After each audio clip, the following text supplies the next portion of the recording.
നിനക്ക് നിന്റെ ഇഷ്ടത്തിന് ടേസ്റ്റുള്ള ചായ ഉണ്ടാക്കണമെങ്കിൽ അത് നീ തന്നെ ഉണ്ടാക്കി കുടിക്കണം.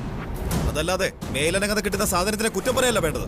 എന്നാ പിന്നെ അത് പറഞ്ഞാ മതിയല്ലോ, എനിക്ക് ചായ ഉണ്ടാക്കി തരാൻ സൗകര്യമില്ലെന്ന്. അങ്ങനെയൊന്നും പറയല്ല അനഘ. ഇനി മുതൽ നിന്റെ ഇഷ്ടത്തിന് ചായയോ കോഫിയോ എന്ത് വേണമെങ്കിലും ഉണ്ടാക്കി തരാം. ഏടത്തേക്ക് എത്ര പറഞ്ഞാലും മനസ്സിലാവില്ലേ? ഇതുപോലെ അഹങ്കാര. അതിന് ഏട്ടത്തിൽ നിന്ന് കൊടുക്കരുത്. സന്ദീപേ നിർത്ത്. എന്തിനാ നീ ആവശ്യമില്ലാത്തൊക്കെ പറയുന്നേ? അല്ല പറയട്ടെ, എപ്പ നോക്കിയാലും ഏട്ടത്തി ഏട്ടത്തി ഏട്ടത്തി. എന്നാ പിന്നെ സാരി തുമ്പിൽ കെട്ടിട്ടോ. അതേടി ഏട്ടത്തി തന്നെ. എന്താ സംശയം? നിനക്ക് ഇവിടുത്തെ അടുക്കള അറിയാലോ. ദാ ആ കാണുതാ, അതിനകത്ത് കയറിയാൽ ചായ ഇടാനുള്ള എല്ലാ സാധനങ്ങളും ഉണ്ട്. ചായപ്പൊടിയും പഞ്ചസാരയും പാലും എല്ലാം നിന്റെ ഇഷ്ടത്തിനിട്ട് കുടിച്ചോ. ആരും നിന്നെ തടയില്ലല്ലോ. അടുക്കള ഇവിടെ ആരും പൂട്ടാറുമില്ല. ഞാൻ എന്ത് ചെയ്യണമെന്ന് ഞാൻ തീരുമാനിച്ചോളാം. സന്ദീപ് തീരുമാനിക്കണ്ട, മനസ്സിലായോ? ശബ്ദം കുറക്കടി. ഒച്ചയുണ്ടാക്കി നീ ആരെ പേടിപ്പിക്ക?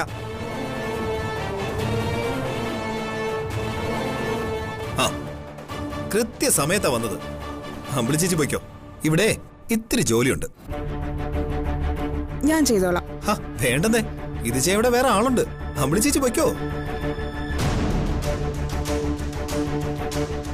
ചെല്. ഇതേ നീയായിട്ടുണ്ടാക്കിയതാ. ഇത് നീ തന്നെ തുടയ്ക്കണം. ഇതിനിവിടെ വേറെ ആരുമില്ല. സന്ദീപ് മതി, ഇതൊക്കെ ഞാൻ ചെയ്തോളാം. നീ ചെന്ന് ഫ്രഷ് ആവ്. അത് വേണ്ട ഏട്ടത്തി, ഇവിടെ തന്നെ ഇത് വൃത്തിയാക്കും. വൃത്തിയാക്കണം. ദാ പിടിക്കാൻ.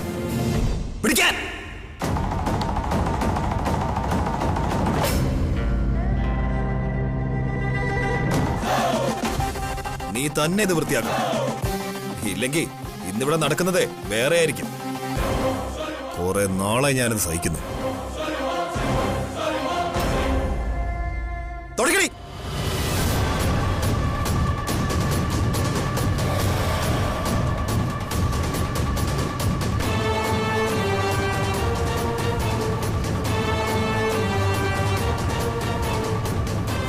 ഇതേ എന്റെ ഏട്ടത്തിയാ, നിന്റെ ഏട്ടന്റെ ഭാര്യ, അല്ലാണ്ട് നിന്റെ വേലക്കാരിയല്ല.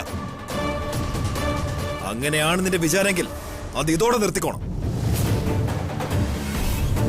ഇനി ഇത് ആവർത്തിച്ച പോട്ടെ സന്ദീപേ, ഇനി ആരും ഒന്നും പറഞ്ഞു വഴക്ക് വേണ്ട.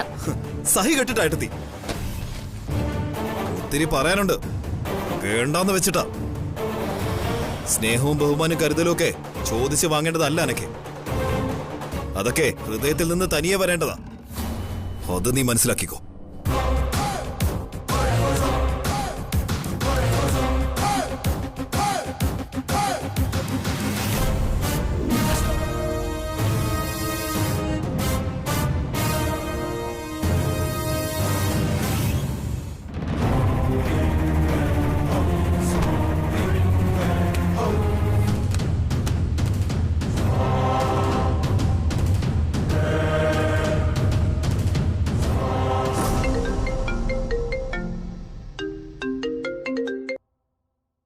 Hello hello Menon sir. കേൾക്കുന്നുണ്ട്, പറയൂ. ഞാൻ നിങ്ങളുടെ റിപ്ലൈക്ക് വേണ്ടി കാത്തിരിക്കുകയാണ്. വാട്ട്? റിയലി? ഇപ്പൊ അയച്ചിട്ടുണ്ടോ? Thank you so much sir. വെറും താങ്ക്സിൽ ഞാൻ നിർത്തുന്ന സാറിന് തോന്നുന്നുണ്ടോ? എന്റെ പോളിസി ഗിവ് ആൻഡ് ടേക്ക് ആണ്. എനിക്കെന്ത് തരുന്നോ പ്രൊപ്പോർഷണലി ഞാൻ അത് തിരിച്ചു കൊടുക്കും. Let me check, sir.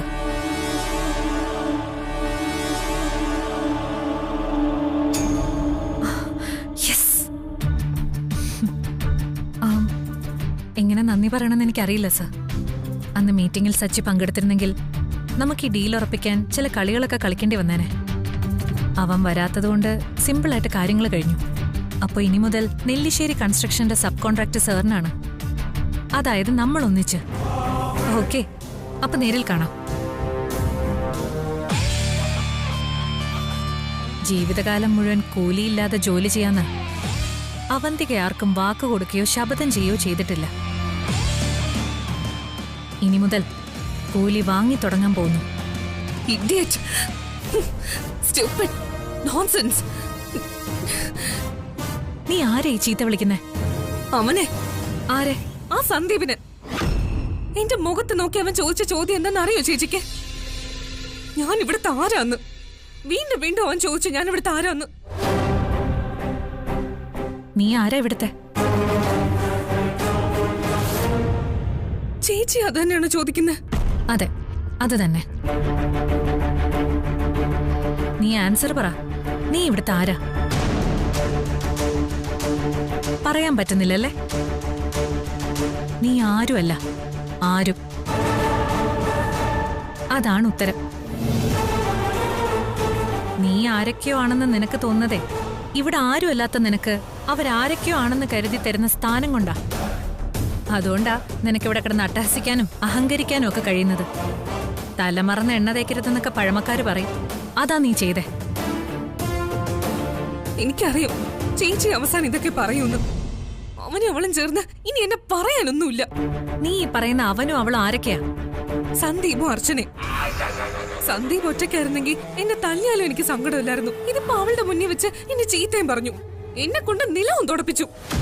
വാക്കുകൾ സൂക്ഷിച്ചുപയോഗിക്കണം. അർച്ചനോട് മര്യാദ വിട്ട് പെരുമാറരുത്. അവക്ക് നിന്റെ ഏട്ടത്തിയുടെ സ്ഥാനം.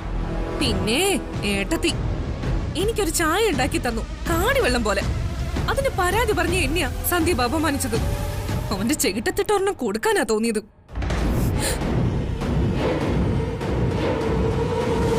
അങ്ങനെ ചിന്തിച്ച നിന്റെ കാരണത്താ ഞാനിപ്പോ ഒന്ന് തരേണ്ടത്. അവരത്രയും നിന്നോട് പറഞ്ഞിട്ടുണ്ടെങ്കിൽ അതിന് തക്കതായ കാരണം നീ ഉണ്ടാക്കിയിട്ടുണ്ടാവും. പിന്നെ ഞാൻ എന്ത് ചെയ്യണമായിരുന്നു? ആ ചായ വാങ്ങി കുടിച്ച് അതിന് നന്ദിയും പറഞ്ഞ് തൊഴുത് നിൽക്കണമായിരുന്നോ? അതിന് വേറെ അനക്ക ജനിക്കണം.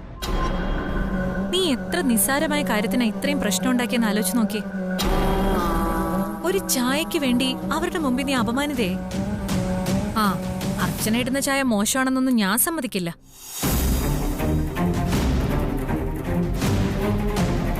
മോളെ, ഇവിടെ എല്ലാരും വളരെ സെൻസിറ്റീവാ. ഇത്രയും നാളിനിടയിൽ ആരെങ്കിലും ഒന്ന് കയർത്തോ ക്ഷമയില്ലാതെയോ പെരുമാറുന്നത് നീ കണ്ടിട്ടുണ്ടോ? അനവസരത്തിൽ പോലും നിന്റെ സംസാരത്തിന് ഞാനല്ലാതെ വേറെ ആരെങ്കിലും നിന്നെ വേദനിപ്പിച്ചിട്ടുണ്ടോ? നമ്മൾ എവിടെയാ നിൽക്കുന്നതെന്ന് ആലോചിക്കണം.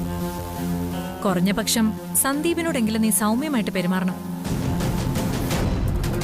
നിന്റെ ഭാവി ഭർത്താവാകേണ്ടവന് നിന്നെക്കുറിച്ചൊരു നല്ല അഭിപ്രായം അവനുണ്ടാവണം. അവന് മാത്രം പോരാ, എല്ലാവർക്കും. നിനക്ക് ഇഷ്ടമല്ലാന്ന് പറഞ്ഞ അർച്ചനയാവും നിന്നെ സന്ദീപിനെ ഒന്നിപ്പിക്കുന്നതിൽ നിമിത്തമാവുന്നത്. ഇല്ല ചേച്ചി, ആരോട് പുറത്താലും അവളോട്, അർച്ചനയോട് എനിക്ക് ക്ഷമിക്കാൻ കഴിയില്ല.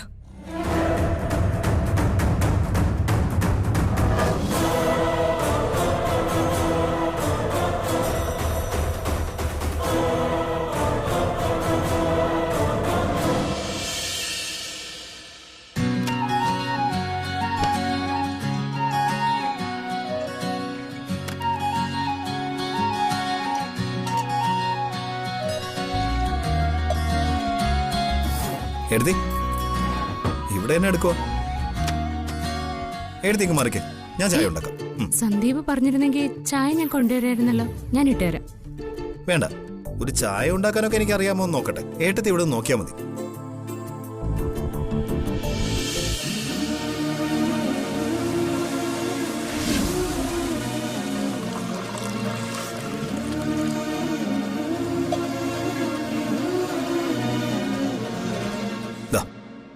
എടുത്തിക്കൊള്ളത്.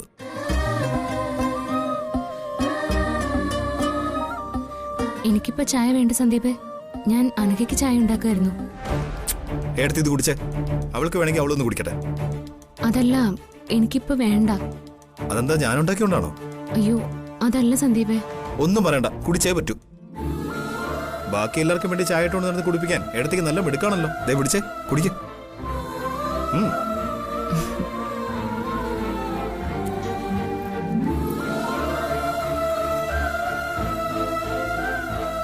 എങ്ങനെയുണ്ട്? നന്നായിട്ടുണ്ട്. എന്തായാലും ഏട്ടത്തി ഉണ്ടാക്കുന്ന ചായ അത്ര ടേസ്റ്റ് വരില്ലെന്നറിയാം. നാട്ടും പുറത്തൊക്കെ ഒരു ചൊല്ലുണ്ട് ഏട്ടത്തി, ചാഞ്ഞ മരത്തിൽ പാഞ്ഞു കയറാൻ ആൾക്കാർക്ക് ഇഷ്ടമാണ്. ഇപ്പോഴും അത് ശരിയാണ്. എനിക്ക് ഏട്ടത്തി ഉപദേശിക്കാൻ തക്ക പക്വതയൊന്നുമില്ല. എന്നാലും ചിലത് പറയാതിരിക്കാൻ കഴിയില്ല. ഏട്ടത്തിയുടെ മനസ്സിലുള്ള നന്മയാണ് എല്ലാവർക്കും വേണ്ടി ഏട്ടത്തി ഇങ്ങനെ കഷ്ടപ്പെടുന്നത്. അത് അതേ അർത്ഥത്തിൽ എല്ലാവരും മനസ്സിലാക്കിക്കൊള്ളണമെന്നില്ല. അതിലൊന്നും എനിക്ക് പരാതിയില്ല സന്ദീപേ. ഏട്ടത്തി കാണില്ലായിരിക്കും, പക്ഷെ എനിക്കുണ്ട്. ഞാൻ എന്റെ അനിയത്തിയുടെ സ്ഥാനത്ത് തന്നെയാ അനഘയെ കാണുന്നത്. അതിലൊട്ടും താഴെയല്ല. എന്റെ ആതിരയ്ക്കൊപ്പം രണ്ടുപേരും കൂടെ കൂടി, അനഘയും സ്നേഹയും. ഞങ്ങൾക്കൊരു അനിയനില്ലാത്തതിന്റെ വിഷമം നിന്നെ കിട്ടിയതോടെ തീർന്നു. ഇതൊക്കെ ഞാൻ അനഘയുടെ കുറുമ്പായിട്ടേ കണ്ടിട്ടുള്ളൂ. അത് ഏട്ടത്തിയുടെ മനസ്സിന്റെ വലുപ്പം. പക്ഷെ അവൾ അങ്ങനെയല്ലല്ലോ കാണുന്നത്, ഒരു ശത്രുവിനെ പോലെയല്ലേ. തരം കിട്ടുമ്പോൾ കുത്തുവാക്ക് പറയുക, പ്രതികാര ബുദ്ധിയോടെ പെരുമാറുക, ഇതൊക്കെ കുറുമ്പാണെന്നാണ് ഏട്ടത്തി കരുതുന്നത്. താഴ്ന്നു കൊടുക്കുന്നതിന്റെ മുതുകിൽ ചവിട്ട എളുപ്പം ഏട്ടത്തി. അവൾക്ക് അത് നന്നായിട്ട് അറിയാം. ഏട്ടത്തി പ്രതികരിക്കില്ലെന്നും അറിയാം, അതുകൊണ്ട് അവൾ ഇത് തുടരുന്നത്. എല്ലാ കാലത്തും അവൾ ഇങ്ങനെ പെരുമാറില്ല സന്ദീപേ. നമുക്കവളെ മാറ്റിയെടുക്കാം. ഒരുപക്ഷെ അവള് ജീവിച്ചു വന്ന ചുറ്റുപാടിന്റെ ആവാം ഈ ദേഷ്യവും വാശിയൊക്കെ. നമ്മൾ വിചാരിച്ച അവള് നന്നാവുന്ന എന്റെ മനസ്സ് പറയുന്നു. അതൊക്കെ ഏട്ടത്തിന്റെ ആഗ്രഹം മാത്ര. ഉപദേശം കൊണ്ട് മാറ്റിയെടുക്കാൻ പറ്റുന്ന പ്രായമൊക്കെ കഴിഞ്ഞു ഏട്ടത്തി. അവളെന്താ ഇപ്പോഴും കൊച്ചു കുഞ്ഞാണോ? അല്ല, പക്ഷേ കുറെ കാര്യങ്ങൾ കണ്ടും കേട്ടും നമുക്കുണ്ടാവുന്ന തിരിച്ചറിയലുണ്ടല്ലോ, അതെങ്കിലും ഉണ്ടാവും സന്ദീപേ. ആർക്കാനൊക്കെയോ കാക്ക മലർന്നു പറക്കണം. ഏട്ടത്തി ഇപ്പോൾ അവളെ കണ്ടിട്ട് കുറച്ചില്ലേ ആയുള്ളൂ. ഞാൻ കാണാൻ തുടങ്ങിയിട്ട് വർഷങ്ങളായി. ഒന്നിനൊന്ന് കൂടുകയല്ലാതെ കുറഞ്ഞിട്ടില്ല. സത്യത്തിൽ അവൾക്ക് കൊടുത്ത ചായ തണുത്തു പോയിരുന്നു. അതെന്റെ കുഴപ്പാ. ഞാനത് ഒന്നുകൂടി ചൂടാക്കി കൊടുക്കേണ്ടതായിരുന്നു. ഏട്ടത്തിയോട് എന്ത് പറഞ്ഞിട്ട് യാതൊരു കാര്യവുമില്ല. പിന്നെ അവളെ രക്ഷിക്കാനും ന്യായീകരിക്കാനും കച്ചകെട്ടി ഇറങ്ങിയിരിക്കുവാണോ? കഷ്ടമുണ്ട് ഏട്ടത്തി. അപ്പൊ ഇത്രയും നേരം ഞാൻ പറഞ്ഞത് സ്വാഹ. ഏട്ടത്തി ഇപ്പൊ കരുതുന്നുണ്ടാവും എനിക്ക് അവളോടെന്തോ ദേഷ്യമുള്ളത് കൊണ്ട് ഞാൻ ഏഷ്യണി പറഞ്ഞതാണ് ഇതൊക്കെ എന്നല്ലേ? അങ്ങനെയൊന്നും ഞാൻ വിചാരിച്ചതേ ഇല്ല സന്ദീപേ. എന്തിന്റെ പേരിലായാലും നിങ്ങൾ തമ്മിൽ തല്ലുകൂടുമ്പോ എനിക്കത് സഹിക്കില്ല. രണ്ടുപേരും എന്റെ പ്രിയപ്പെട്ടവരല്ലേ. എന്നോട് എത്ര വിദ്വേഷം കാണിച്ചാലും അനഘയിലും ഒരു നല്ല മനസ്സുണ്ടാവും. എല്ലായ്പ്പോഴും വഴക്ക് പറഞ്ഞും കുറ്റപ്പെടുത്തി നടന്ന ആ നല്ലതും ചീത്തയായി മാറും. അനഘയെ പിന്നെ നമുക്ക് തിരിച്ചു പിടിക്കാൻ കഴിഞ്ഞെന്ന് വരില്ല. വെളുത്തതൊക്കെ പാലാണെന്ന് ഏട്ടത്തി കരുതണ്ട. അത് പിന്നെ ഏട്ടത്തിക്ക് തന്നെ വിഷമായി മാറും. അങ്ങനെയൊന്നുമില്ല സന്ദീപേ. അവക്ക് മൂക്കിന്റെ തുമ്പത്ത കോപം. അത് മാറ്റിയെടുത്താ അവളൊരു പാവം കൊച്ചാ. നമുക്ക് ശ്രമിക്കാം. എനിക്കത്ര പ്രതീക്ഷയില്ല. ഒരു കാര്യം മാത്രമേ എനിക്ക് ഏട്ടത്തിയോട് പറയാനുള്ളൂ. പലരും അവരവരുടെ സ്വഭാവം വെച്ച് ഏട്ടത്തിന്റെ മുമ്പിൽ അഹങ്കാരം കാണിച്ചെന്നിരിക്കും. പ്രതികരിക്കേണ്ടടുത്ത് പ്രതികരിക്കണം. അതിന് സമയം കാലവും നോക്കി നിൽക്കരുത്. ഏട്ടത്തിയുടെ നല്ല മനസ്സിനെ മിസ്യൂസ് ചെയ്യാൻ മറ്റുള്ളവർക്ക് അവസരം കൊടുക്കരുത്.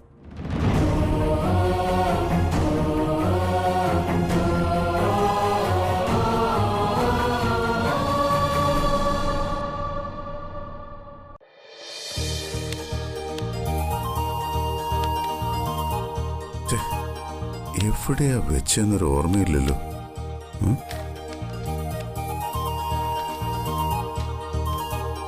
എന്ത് പുസ്തകാച്ചാ കാണാതായത്? ദേ ഇതിലുണ്ടോ നോക്കിയേ. അത് വേദിക് നാമങ്ങളുള്ള പുസ്തകമാണ്. വേദിക് നാമങ്ങളോ? അതെന്താ? അതോ, അതിനകത്തൊരു പ്രധാനപ്പെട്ട കാര്യമുണ്ട്. അത് നിങ്ങളുമായി ബന്ധമുള്ളതാ. ഞങ്ങളുമായിട്ടോ? എന്നുവെച്ചാ ഞാനും സച്ചേട്ടനുമായിട്ട് ബന്ധപ്പെട്ടതാണോ? അത് തന്നെ. നന്ദന്റെ അവന്തിയുടെയും കല്യാണം കഴിഞ്ഞപ്പോ ഞാൻ വാങ്ങി വെച്ചതാ, പിന്നെ എടുത്തിട്ടില്ല. എന്താ രണ്ടുപേരും കൂടെ ഇത്ര കാര്യമായിട്ട് തിരയുന്നേ? അതെടുത്തി എന്നെയും സച്ചേട്ടനെ സംബന്ധിച്ച് ഏത് പുസ്തകം അച്ഛന്റെ കയ്യിലുണ്ടെന്ന്. അത് ഏടത്തിയുടെയും നന്ദേടനെയും കല്യാണത്തിന് വാങ്ങിയതാണ് പോലും. എന്റെ കല്യാണത്തിന് വാങ്ങിയത് എങ്ങനെയാ? അർച്ചനയുടെയും സച്ചിയുടെയും കല്യാണവുമായിട്ട് ബന്ധപ്പെട്ടതാവും. അതൊക്കെ ഉണ്ട് മോളെ, കിട്ടട്ടെ, ഞാൻ പറയാം. വേദിക് നാമങ്ങളാണ് പോലും. അച്ചുടുത്തി, എന്നെ ഒന്ന് സഹായിക്കണേ, ചെറിയൊരു ഡൗട്ടാ. ആദ്യം അച്ഛനെ ഒന്ന് സഹായിക്കട്ടെ, എന്നിട്ട് നിന്നെ. ഇതൊക്കെ എന്തിനാ വാരി വിളിച്ചിട്ടിരിക്കുന്നേ? അച്ഛൻ സൂക്ഷിച്ചു വെച്ചിരുന്ന നിധി കാണുന്നില്ലത്രേ, നീ എടുത്തോ. നിധിയോ? അത് നിധിയായിട്ട് തന്നെയാ മോളെ ഞാൻ ഭദ്രമായിട്ട് വെച്ചത്. പക്ഷെ കാണുന്നില്ലെന്ന് മാത്രം. അച്ഛനെ ഏത് ബുക്കിന്റെ കാര്യം പറയുന്നേ? നോക്കട്ടെ അത് കിട്ടുമെന്ന്, എന്നിട്ട് വിശദമായിട്ട് പറയാം. ഏത് ബുക്കാ തരുന്നെന്ന് പറയാച്ച. നന്ദന്റെ അവന്തിയുടെയും കല്യാണം കഴിഞ്ഞപ്പോ ആശ്രമത്തിൽ വെച്ച് സ്വാമിജി തന്ന പുസ്തകം. എന്തിന്? അവർക്കൊരു കുഞ്ഞുണ്ടാവുമ്പോ അതിന് ഉത്തമമായ പേരുകൾ കണ്ടെത്താൻ ഉപകരിക്കുന്നൊരു ബുക്ക്.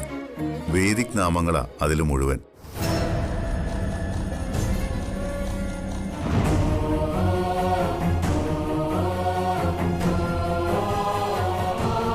കൊച്ചിനൊരു പേര് കണ്ടുപിടിക്കാൻ ഇത്രയൊക്കെ വേണോ? പേരിടുന്നത് അത്ര നിസ്സാര കാര്യമൊന്നുമല്ല. ഒരു പേരിലൊക്കെ എന്തിരിക്കുന്നു? ഒരു പേര് അവനവന്റെ ഐഡന്റിറ്റിയാണ്. അതിൽ പലതുമുണ്ട്. അവന്റെ സ്വഭാവം, അവന്റെ മഹിമ, മഹത്വം, അങ്ങനെ പലതും.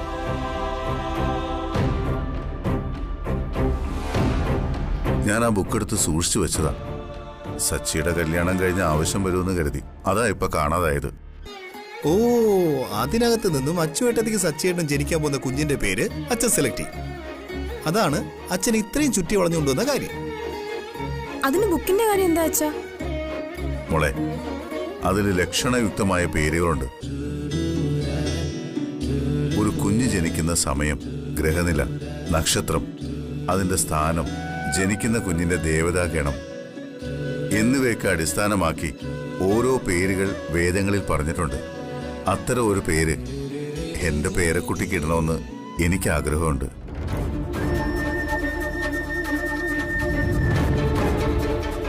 അതിന് അങ്കിൾ ഇത്ര കഷ്ടപ്പെടേണ്ട കാര്യമുണ്ടോ? ഏതെങ്കിലും ഒരു കൈനോട്ടക്കാരനെയോ ജോൾസിനെയോ കണ്ടാ പോരെ? അല്ലെങ്കിൽ ഇതെല്ലാം കൂടെ ചേർത്ത് ഒരൊറ്റ പേരും കിട്ടാ പോരെ? പെൺകുട്ടിയാണെങ്കിൽ വേദക്കുട്ടി, ആൺകുട്ടിയാണെങ്കിൽ വേദക്കുട്ടൻ.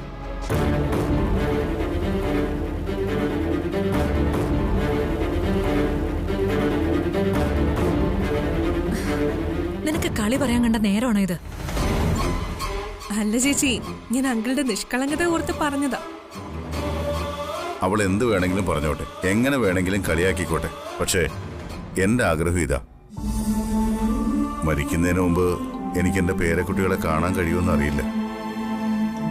അവർക്കായി ഒരു പേരെങ്കിലും തെരഞ്ഞു വെക്കാൻ എനിക്ക് അവകാശവും ആഗ്രഹവും ഉണ്ടല്ലോ. അച്ഛനിങ്ങനെ ഇമോഷണലായി കാര്യങ്ങൾ ചിന്തിക്കരുതെന്ന് പറഞ്ഞിട്ടില്ലേ?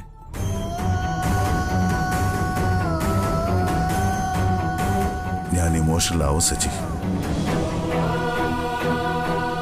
അത് നിനക്ക് മനസ്സിലാവണമെങ്കിൽ നീ എന്റെ സ്ഥാനത്ത് വരണം.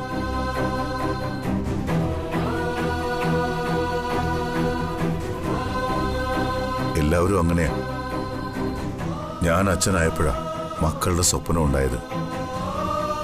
മക്കളുണ്ടായപ്പോഴാ അവരുടെ വളർച്ചയും ഭാവിയും ചിന്തിക്കുന്നത്. അവരുടെ കല്യാണം കഴിഞ്ഞാൽ പിന്നെ അവരുടെ മക്കളെ കാണാൻ ആഗ്രഹം. അങ്ങനെ അങ്ങനെ നമ്മൾ ഏത് സ്ഥാനത്താണോ അതനുസരിച്ച് നമ്മുടെ ആഗ്രഹങ്ങളും മാറും. കുഞ്ഞെന്ന ആഗ്രഹം വേണ്ടാന്ന് പറയുന്നില്ല അച്ഛൻ. അതിനിപ്പോ മുൻകൂട്ടി നമ്മൾ പേരൊക്കെ ആലോചിച്ച് തെരഞ്ഞു വെക്കുന്നത് നല്ലതാണോ? നല്ലതോ ചീത്തയോ, അവർക്ക് ഏതായാലും കുഞ്ഞുങ്ങളുണ്ടാവുമല്ലോ. അപ്പൊ നമുക്ക് പേര് കണ്ടുവെക്കുന്നതിൽ എന്താ തെറ്റ്?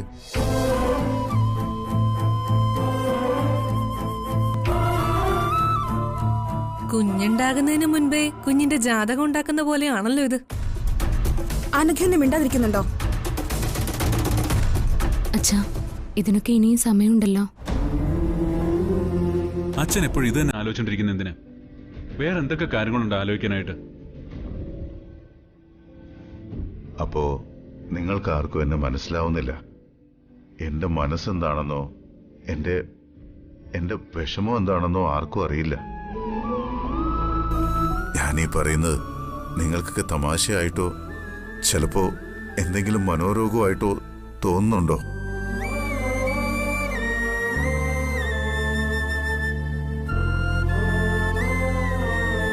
അങ്ങനെയാണെങ്കിൽ പിന്നെ എനിക്കൊന്നും പറയാനില്ല. അച്ഛനിപ്പോ എന്താ വേണ്ടേ? അച്ചുവടത്തിയുടെയും സച്ചിയേട്ടന്റെയും കുഞ്ഞിനൊരു പേര് കണ്ടുപിടിക്കണം, അത്രയല്ലേ ഉള്ളൂ. അത് ഞങ്ങളേറ്റു. അച്ഛൻ എത്ര പേര് വേണം? അച്ഛന് ഒത്തിരി പേരൊന്നും വേണ്ട. നന്മയുള്ള, കേൾക്കാൻ ഇമ്പമുള്ള പേര്.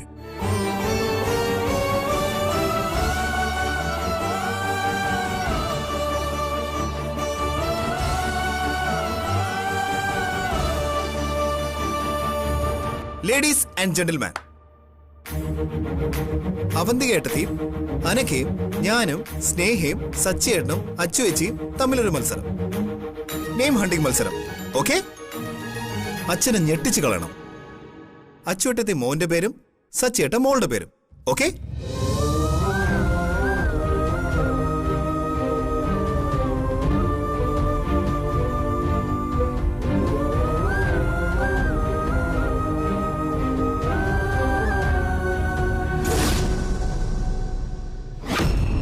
അങ്കിള് കൊച്ചുമക്കളുടെ പേര് നാളും ജാതകവും വരെ നോക്കി വെക്കാനുള്ള പുറപ്പാടാണല്ലോ ചേച്ചി.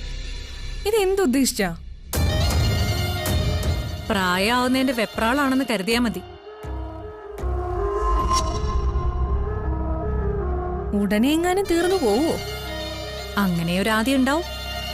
അതിനു മുമ്പേ കൊച്ചുമക്കളെ കാണണ്ടേ? സച്ചേട്ടന്റെ അർച്ചനയുടെ ലക്ഷണങ്ങൾ കണ്ടിട്ട് അങ്കിള് കുറെ വർഷം കാത്തിരിക്കേണ്ടി വരും. അങ്ങനെ കാത്തിരുന്നിട്ട് എന്ത് കാര്യം? ഇനി എങ്ങാനും അച്ഛന്റെ ആഗ്രഹ പൂർത്തീകരണത്തിന് വേണ്ടി മകനും മരുമകളും മനസ്സ് വെച്ച് ഒരു കുഞ്ഞിനെ കൊടുക്കാൻ തീരുമാനിച്ച കാത്തിരിപ്പിന് വർഷങ്ങൾ വേണ്ട, ഇന്നും വരാം. കല്യാണം കഴിഞ്ഞ ഏതു പെണ്ണിന്റെ ആഗ്രഹമായിരിക്കും ഒരു കുഞ്ഞ്. അങ്ങനൊരാഗ്രഹം എനിക്കും ഉണ്ടായിരുന്നു. ഒരു കുഞ്ഞിനെ ഞാനും ആഗ്രഹിച്ചതാ. എന്നിട്ട് ഒരു കുഞ്ഞുമായിട്ട് പാവ പോലും കിട്ടിയില്ലല്ലോ. സത്യത്തിൽ എന്താ ചേച്ചി നന്ദേട്ടന് പറ്റിയത്?